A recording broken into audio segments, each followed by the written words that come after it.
La présentation suivante sera faite par le professeur John Stanley, chirurgien orthopédique spécialisé dans la chirurgie de la main, qui va nous proposer la formation de la prochaine génération des chirurgiens, la perspective au Royaume-Uni, et le discutant sera le professeur Mention, qui est le président de la Fédération des collèges de spécialité et qui a une expérience importante sur le training et la formation des chirurgiens en France.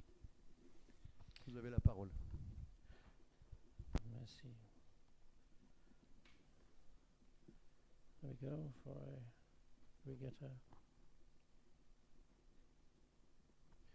I think, right, okay. Monsieur le Président, Madame, Monsieur, thank you very much indeed for asking me to speak here. The issues surrounding training, I think, are the same throughout the world. There is no doubt that although the educationalists can say that they can train anybody to do anything, we know that some people are difficult to train and take much longer, and some people train very quickly and very easily. This gentleman was like Eddie the Eagle Edwards in the Canadian Olympics and didn't travel very far. We have a program in England which I'm sure is very similar to that in France. We start off at medical school. That is a 5 to 6 year program, depending on whether an individual takes an extra year to do a degree in basic science. We then move on to our 2-year program. It used to be 1 year, but it was found that the training at medical school had deteriorated, and therefore it was necessary to have 2 years before one could be registered as a medical practitioner. We then move on to the core surgical training. This is where trainees obtain skills in the basic sciences and the basic techniques of surgery. The idea is that they would spend 2 years, though sometimes 3, in which they would develop those skills and take the first part of their surgical examinations, which are set by the Royal College of Surgeons, all 4 colleges in England and Ireland. Following completion of that, and this is where some of the research may be done, because this part here is by competitive entry. As in the old days, when I was a young man, there were a lot of people wanting the good jobs. Having got that far, you had to prove that you were better than the next man or woman. As it happens, this is exactly the same now. We have 2 ways of going. One, you do not come through into specialty training, but you continue as a surgeon in what is known as career grades. That is, doctors who are surgeons who practice surgery, but do so not as a consultant, but do so as a member of the surgical team. But they have no additional qualifications, usually just experience. However, the specialty training is competency-based. That is to say, the candidates and the trainees have to prove that they are capable of doing surgical techniques as they progress through their training. This is assessed by their local training director.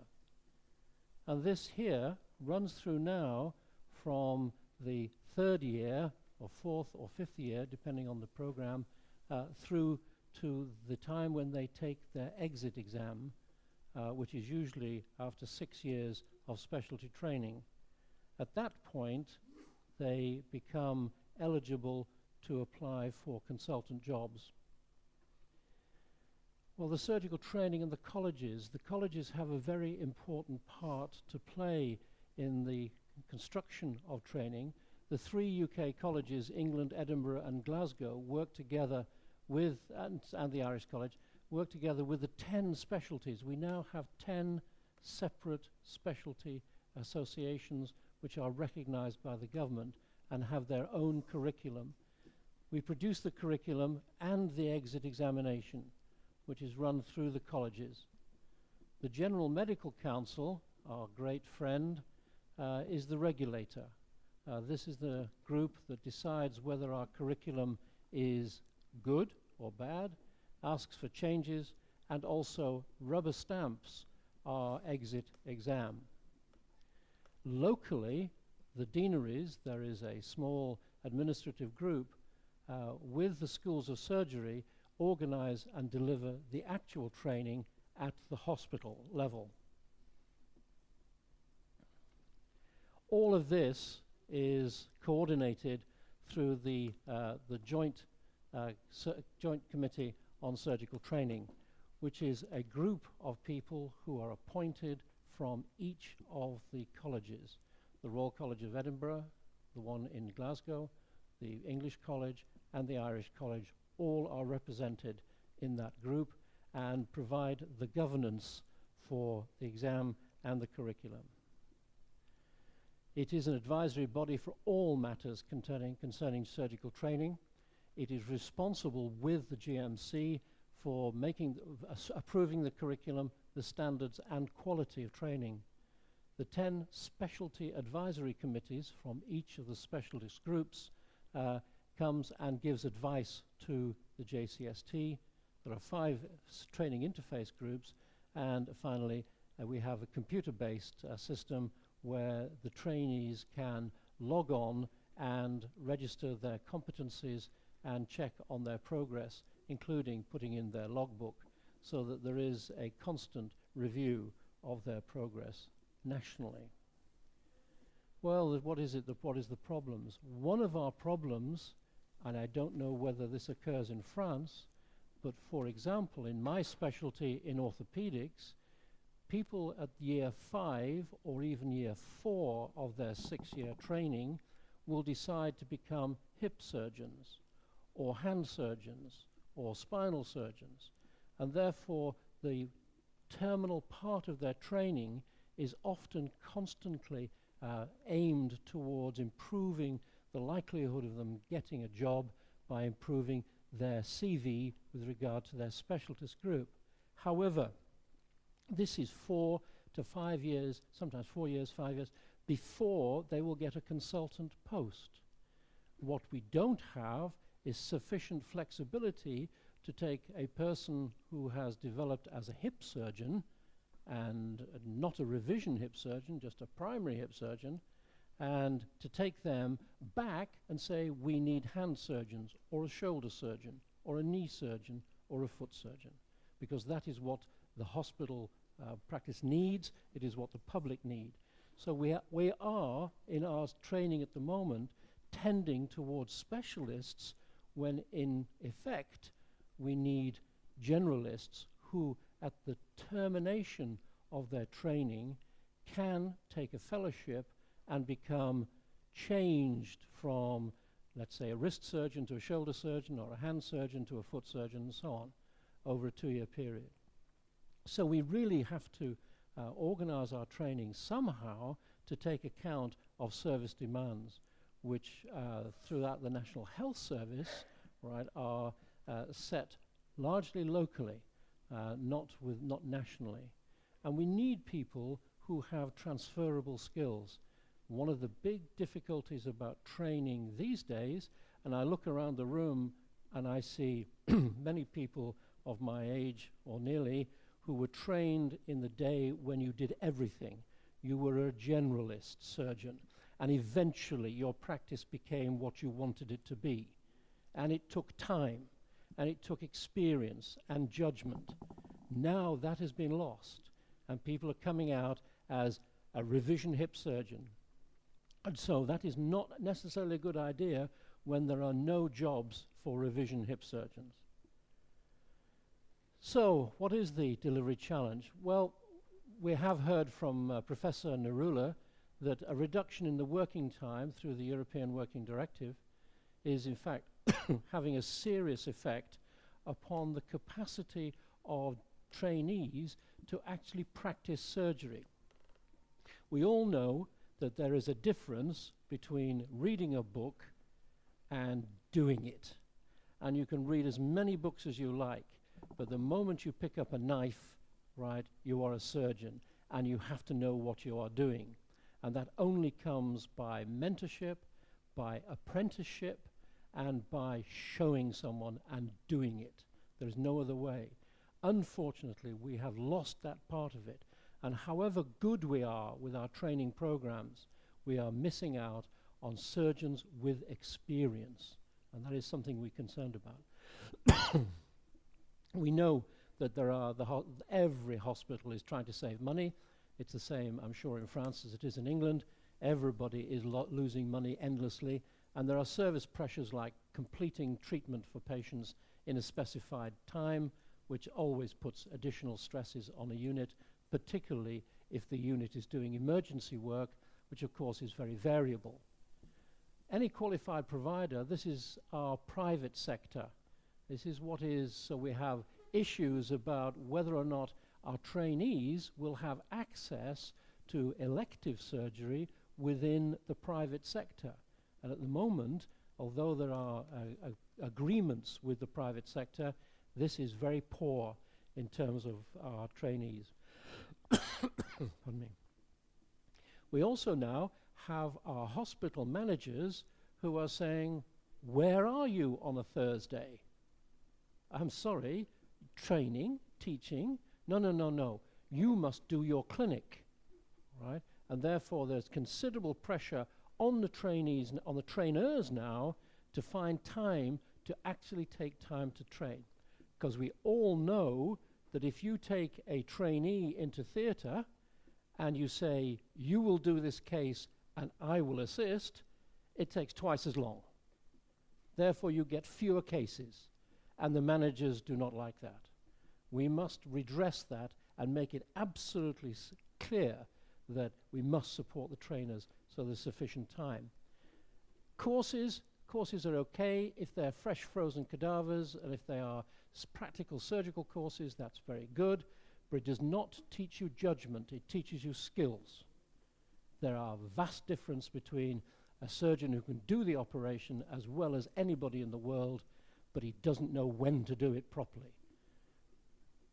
And of course, simulation is fine. We've all played video games. Well, I think some of us in the audience may have played video games in the past occasionally. But, you know, playing video games is only part of learning skills. It does not teach you judgment.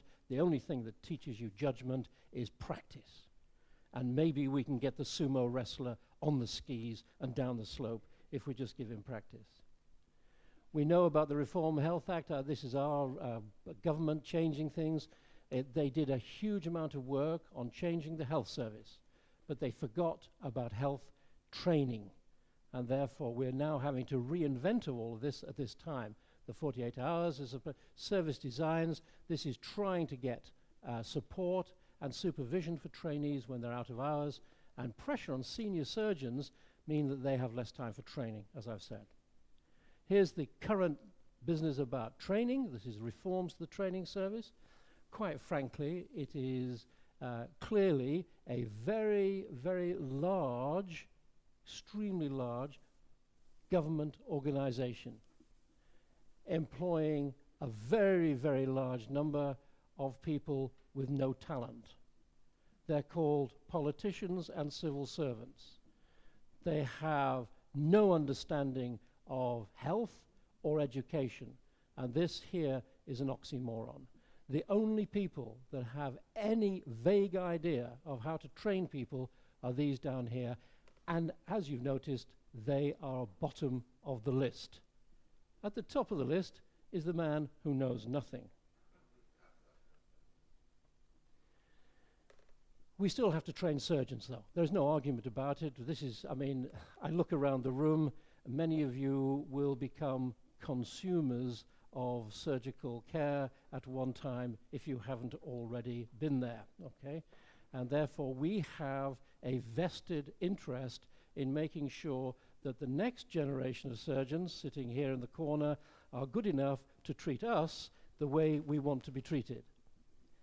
So we must get real about our vested interests. Who can lead a team? We still have to find people who are leaders, all right, good leaders in the profession. And by God, we need people with good judgment. And that only comes with experience. So the opportunity for the profession as a whole to lead and improve training is there, but we have to stand up and we have to demand that training is top of the list. There is no argument. We must accept that we work within multidisciplinary teams now. We do not separate ourselves from the physicians completely. We do not separate ourselves from other members of the team. And all we are after, that's all we want, is better care for our patients. There are three types of people. Those that make things happen, surgeons.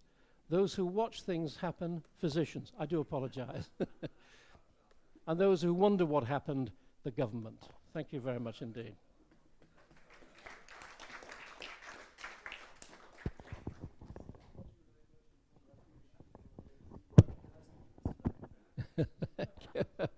You like the last slide? Perhaps. Do you have some question? Ah, the intervenant discussant is Professor Georges Mention. I want just make a short comment to focus on the French situation. Presently, in our country, the initial training duration for surgery varies between 5 to 7 years, in addition of the 6 years for medical studies common to all physicians. Sure. So we believe in our federation that these 13 years are probably too long before to be a surgeon, full-time surgeon. And we want to shorten the duration of the studies in two ways. Firstly, because we want to focus on the professional education quicker than now. And we think that two ways are possible for that. The first one is to shorten the duration of the common trunk of 6 years to make it shortened from 6 years to 5 years. The second point is to reduce the training in general surgery. For example, in France now, the duration is 3 years. And we think that we can directly focus to the specialization in each specialty. And that will need 4 years for residents in each specialty, and 2 years as assistant are necessary after these 2 years. So the duration will be 6 years, but fully professional education. In the specialty? In specialty, in surgical specialty. How does the chef de clinique fit into that program? Chef de clinique are assistants, the same. They're assistants, oh, Yes. sorry, I didn't, Yes. they're the same thing. That's senior registrars. That's wishing, that not real actually. Chef de clinique, c'est un registrar. Right, okay, fine, okay. So, I understand that. In fact, it would be possible to shorten our training program down, in my opinion, by providing better training, more practice, and more understanding of the judgment calls that we all have to make on a daily basis. And if it's simple surgery and simple problems, that's fine. It's when it becomes complex surgery, it's knowing when to refer. So I think Professor there was wanting to.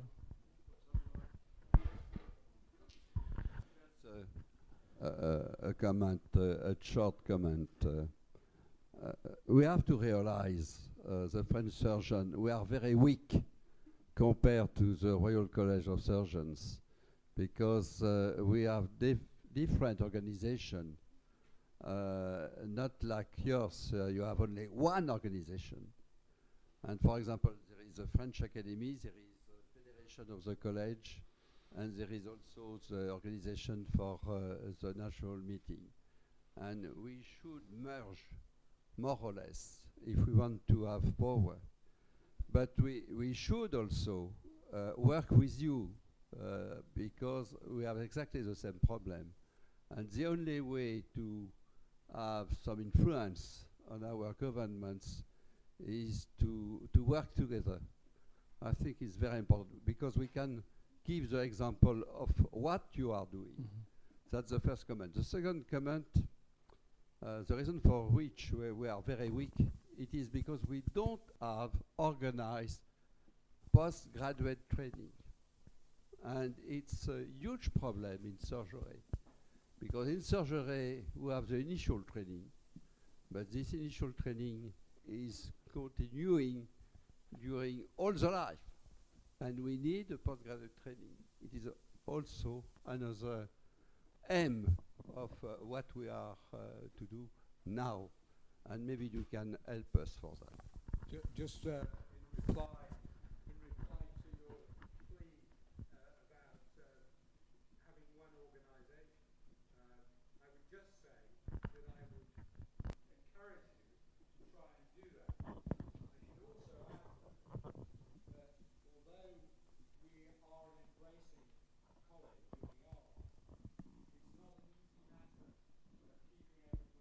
And there are often, we're talking about turning cats. So I think it's all okay to have that. You fortunately have that, and it does strengthen. It does need a lot of sweat to keep everybody together, because surgeons are very much individuals. So I just like to say that. So I do think it would be hugely strong if you could bring people together in one embracing organisation. Totally agree with the reflection of Bernard Launois. And my reflection is we are diffused, and we lost the power of the direction of our work. And for this reason, I can give you the information now. In the next future, the location of the Fédération des collèges de spécialité chirurgicale will be taking place in this house.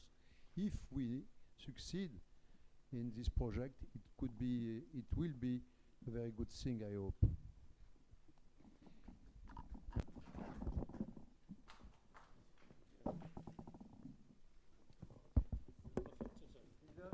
Other question? No? No, we have finished. Thank you very much. I am very happy with these three presentations. And now